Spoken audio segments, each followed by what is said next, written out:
Have you ever walked away from a conversation feeling drained instead of inspired? Do you sometimes second-guess yourself around certain people?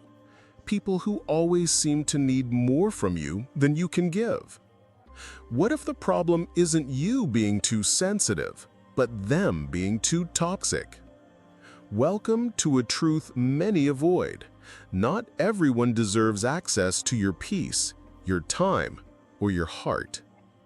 If you're on a journey of self-improvement, personal power, and emotional clarity, this message is for you. Before we dive in, make sure to subscribe for weekly insights that will sharpen your mind, strengthen your spirit, and help you build a life of purpose and peace. Let's talk about the 7 subtle but deadly signs of toxic people and how to detach without losing your soul. 1. They drain your energy, not feed your spirit. Toxic people don't always shout or manipulate loudly. Sometimes their danger lies in how subtle they are, how their presence wears down your enthusiasm without ever raising their voice. You leave every encounter with them feeling strangely exhausted, not from exertion, but from an emotional erosion that you can't quite name. It's a heaviness that settles into your bones, the kind that no nap or distraction can fix. Stoicism teaches us to guard our inner peace like a fortress.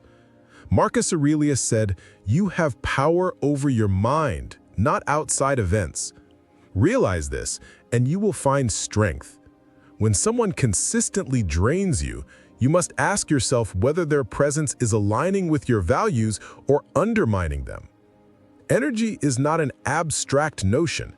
It's the currency of your life.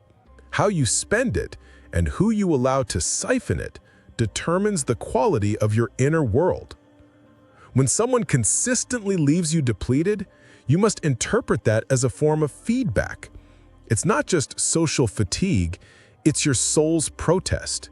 It's your psyche telling you, this person does not nourish your spirit. True friends, even when challenging us, leave us with more clarity, not confusion, more vitality, not less. They might confront us with truths, but they never leave us in emotional tatters. You don't owe unlimited time, emotional bandwidth, or gentle explanations to people who take your presence for granted. Emotional labor is real, and like any form of labor, it deserves mutual exchange and respect. When someone drains your energy without offering support, presence, or empathy in return, it's a form of exploitation. You don't need to fight or justify your departure, just stop showing up to your own depletion. Boundaries are not fences to keep others out, they're gates that decide who gets to stay. The Stoic protects their mind as they would their home, with discernment. Ask yourself daily, who feeds my growth and who siphons it? Your energy is sacred. Start conserving it by noticing where it disappears fastest. You are not obligated to be a constant source for people who are never a source for you. 2. They guilt you for having boundaries. One of the clearest signs of toxicity? They make you feel guilty for saying no. A simple boundary becomes, in their eyes, a personal offense. Suddenly, you are selfish, ungrateful, or cold for daring to prioritize your own peace. But boundaries are not rejection, they are declarations of self-respect. If your limits anger them, it's because those limits interfere with their entitlement. They twist your silence into betrayal. They don't ask why you've withdrawn, they accuse. They don't inquire about your needs, they impose their own. Their narrative always casts them as the victim and you as the villain for daring to step back. This guilt isn't accidental, it's cultivated, designed to wear you down until your boundaries crumble under the weight of emotional manipulation. But as the Stoics say, you don't control what others think, only how you respond. This is your compass. Guilt, when weaponized by others, is just a trick to make you self-police. They want you to internalize their disapproval and treat it as your conscience. But that's not conscience, it's control. And your duty isn't to appease others at your own expense. Your duty is to live according to your principles. Detachment isn't cruelty, it's clarity. When you detach from someone who consistently makes you feel guilty for protecting your time, attention, or emotional health, you're not abandoning them, you're reclaiming yourself. Guilt is often the tool of those who thrive on your accessibility. Your availability has become their addiction, and your boundaries their withdrawal. If your peace costs their approval, choose peace every time. Stoicism is not about becoming numb, it's about becoming sovereign. Let them call you cold, let them accuse. Your obligation is not to their comfort, but to your character. A life of virtue cannot be built on the unstable ground of perpetual guilt. Stand firm, say no, and do not explain. 3. Their problems always outweigh yours. Every conversation becomes about them, their crisis, their struggle, their drama. When you try to share your own burdens, they find a way to pivot back to themselves. Or worse, they diminish your pain. It's subtle at first, a small interruption here, a dismissive comment there, but over time, the pattern becomes unmistakable. You are not seen as a person in these exchanges. You are a prop, a mirror for their suffering. Healthy relationships are reciprocal. In toxic ones, it's all give and no receive. You find yourself becoming a chronic listener, a therapist without a break, a constant well of support that never seems to be acknowledged, let alone replenished. Your pain doesn't seem to count unless it serves their narrative. Even in your moments of vulnerability, you're expected to shift focus back to them. Stoic wisdom reminds us, don't beg for understanding where there's no intention to listen. Epictetus taught that we must not place our happiness in the hands of others. This includes emotional validation. When you have to fight for space to be heard, or when your problems are consistently overshadowed, it's time to reassess the relationship. Not everyone deserves access to your story. You are not a dumping ground for unresolved emotional chaos. Compassion is a virtue, but it must be tempered with wisdom.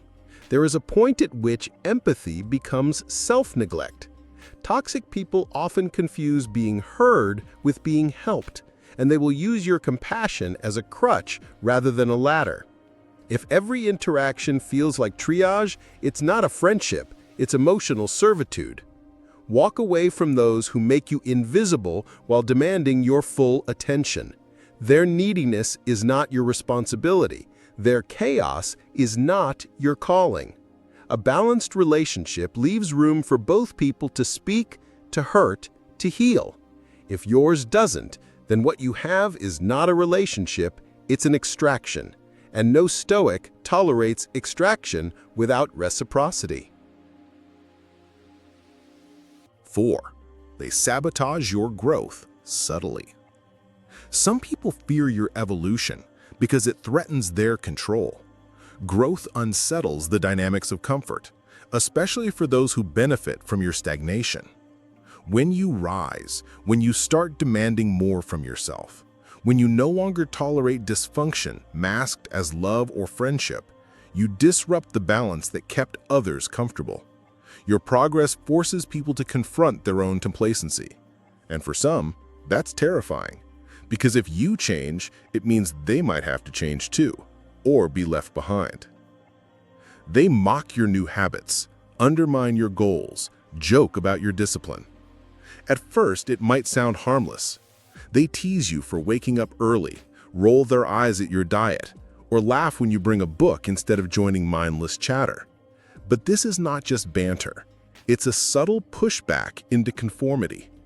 Their humor becomes a mask for insecurity, a way to make themselves feel better while pulling you back to their level. The moment you start acting in ways that reflect your higher standards, they try to anchor you to your past self, the one who didn't challenge them. That's not support. That's sabotage disguised as just kidding. Pay attention to tone. Notice how encouragement feels and how subtle sabotage wears a cloak of sarcasm. When people repeatedly diminish your wins, question your motives, or frame your discipline as arrogance, they're not concerned, they're threatened. Sabotage often arrives wearing a smile. It pretends to care, to jest, to be playful, but underneath there's a fear. Fear that you'll outgrow them. Fear that you'll stop needing them. Fear that you'll shine too brightly and expose the shadows they've been hiding in. Marcus Aurelius once wrote, "The opinion of 10,000 men is of no value if none of them know the truth." This Stoic insight reminds us that validation is a shaky compass when the crowd is blind to your purpose.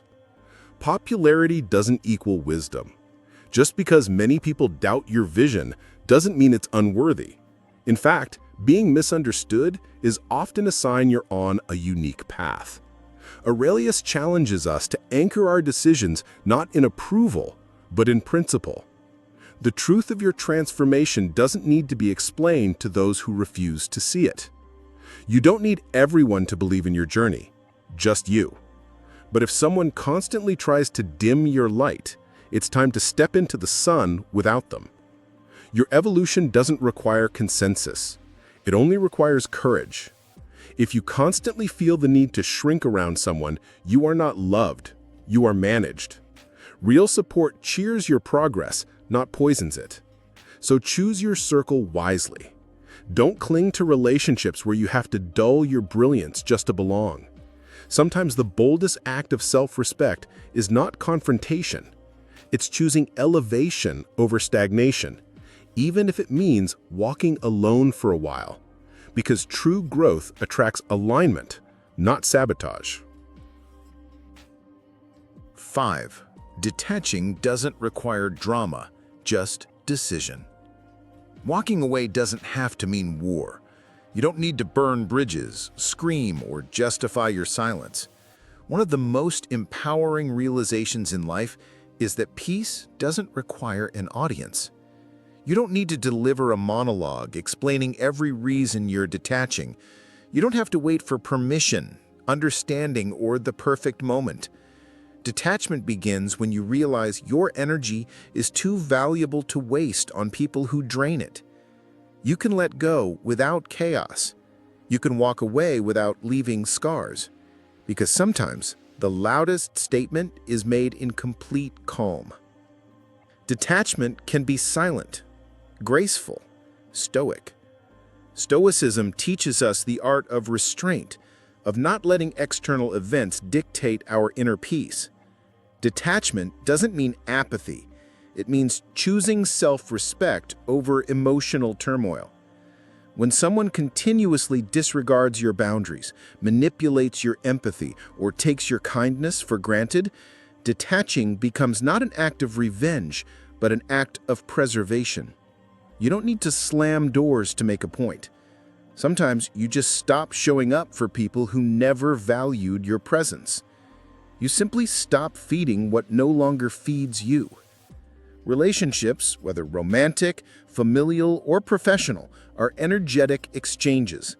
When you pour and pour into something that gives nothing back but guilt, chaos, or emptiness, you deplete yourself. Detachment is realizing you've been starving while trying to feed someone else's ego. It's the moment you choose nourishment over neglect. You stop chasing clarity from people committed to confusion. You stop giving explanations to those who dismiss your truth.